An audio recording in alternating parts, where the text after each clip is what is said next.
बारामतीचे राजकारण पुन्हा एकदा चर्चेच्या केंद्रस्थानी आले।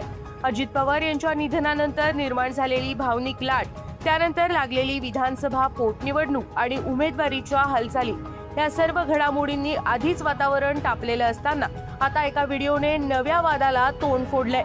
अजितदादांच्या निधनानंतर बारामतीत सहानुभूतीची लाट उसळली होती।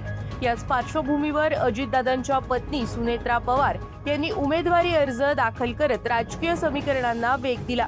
या निवडणुकीच्या निमित्ताने मेळावे, शक्ती प्रदर्शन आणि निष्ठा दाखवण्याची स्पर्धा सुरू आहे।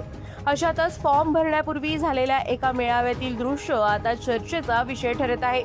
या कार्यक्रमात अजितदादांच्या प्रतिमेला अभिवादन करण्यासाठी विशेष व्यवस्था करण्यात आली होती, पण याच ठिकाणी उपस्थित असलेले प्रफुल्ल पटेल यांच्या वागणुकीवरून आता प्रश्न उपस्थित होऊ लागलेत। समोर आलेल्या फुटेजनुसार प्रफुल्ल पटेल यांनी ना त्या प्रतिमेला अभिवादन केलं, ना साधं लक्षही दिलं।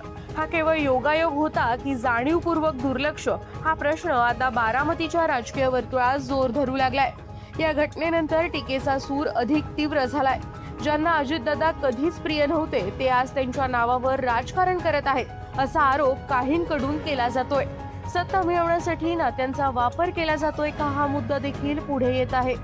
नक्कीच या व्हिडिओची अधिकृत पुष्टी अद्याप झालेली नाही, तसंच संबंधित नेत्यांकडून कोणतीही प्रतिक्रिया आलेली नाही।